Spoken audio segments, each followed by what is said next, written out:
তবে একটা হাদিস বলে দেই বন্ধুত্বের ক্ষেত্রে, এই যে ডানে বেশি যুবক, তোমরা আমার চোখে চোখ রাখো। বন্ধুত্বের ক্ষেত্রে শেষ একটা হাদিস বলছি। আল্লাহর হাবিব বলেছেন, তোমার বেস্ট ফ্রেন্ড হবে তোমার বউ।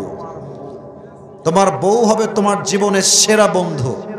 সত্য কথা হলো এই, বউ যদি বিশ্বস্ত হয়, সতীসাধী হয় আর চরিত্রবান হয়, স্বামী তার সমস্ত কষ্টের কথা নির্দ্বিধায় তার বউয়ের কোলে মাথা রেখে বলতে পারে। ঠিক কিনা বলে? আল্লাহ আমাদের সবাইকে, এদের বউ নাই মনে হয়, এদের কারো বউ নাই মনে হয়। আল্লাহ সবাইকে দিনদার নেককার বউ দিয়ে দিক। পড়েন সবাই আমিন।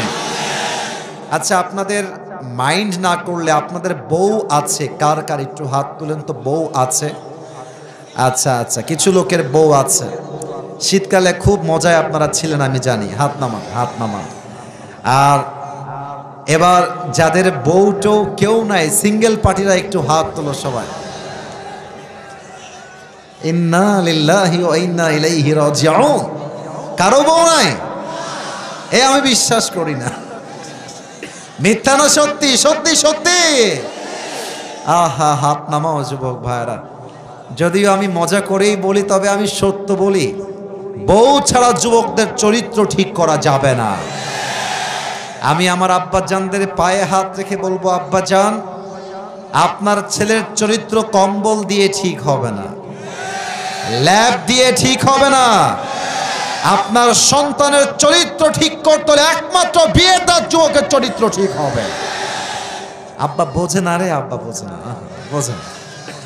আর মাঝে মাঝে আব্বারা বুঝলো, বাংলাদেশের মেয়েরা তো, বাংলাদেশের মেয়ে তো এই যে এইটা ছাড়া তারা বিয়ে বসতে চায় না। বুঝলে বুঝপাতা, না বুঝলে তেজপাতা। আমি প্রত্যেকটা মেয়েকে বলবো, যারা আমাকে শুনছেন, মাইকের আওয়াজ যাচ্ছে, আপনার বিয়ের সময় টাকা বাদ দিয়ে চরিত্রবান যুবককে আপনার সবচেয়ে বেশি গুরুত্ব দেওয়া দরকার। মানে মেয়েরা টাকা পাইলে টাকলার সঙ্গে বিয়ের পিড়িতে বসে যায়। What is this? আল্লাহ আমার বোনদেরকে পরিপূর্ণ বোঝার তৌফিক দান করে। পড়েন সবাই। এটা কমন পড়ে গেছে, তাই না? আর ঢাকাতেও বলবোই না আমি, ঢাকার কথা আমি বলবোই না।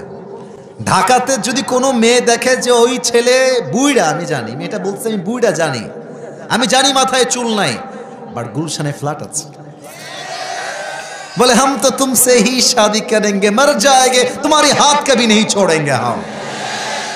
টাকা পায় তারা, বাড়িও পায়, গাড়িও পায়, বাট আপনার বয়স 18 বছর আমার প্রিয় বোন, আর জামাইয়ের বয়স 70 বছর। আপনি যাই পান, মনের সুখ আপনি কোথাও খুঁজে পাবেন না। আসুন আমার 3টা তাকবীর দিয়ে আল্লাহর নামে। তাকবীর শেষ হবে, আলোচনা শুরু হবে।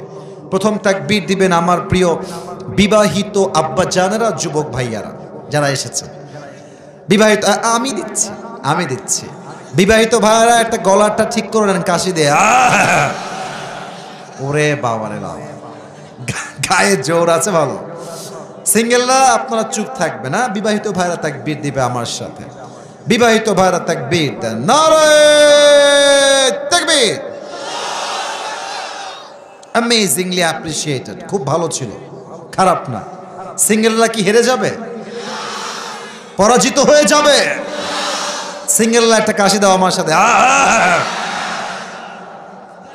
আমি মাফ চাচ্ছি ভাই, আমি বিবাহিতের কাতার থেকে বের হয়ে গেলাম।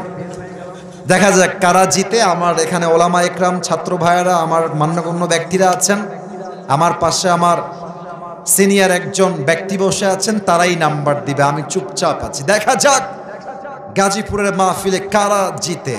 রেকর্ড হচ্ছে, আমি দেখতে চাই আওয়াজ কার কত জোরে হয়।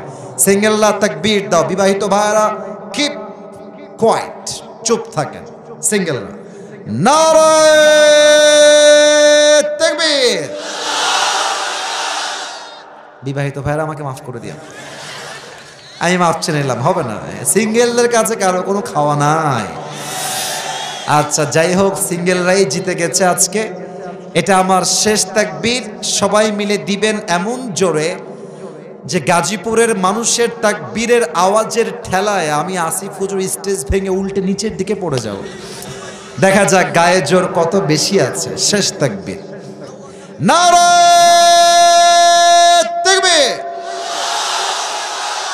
আল কোরআনের আলো, আল হাদিসের আলো, কোরআন হাদিস যেখানে, আলেম ওলামা যেখানে, গাজীপুরবাসী যেখানে,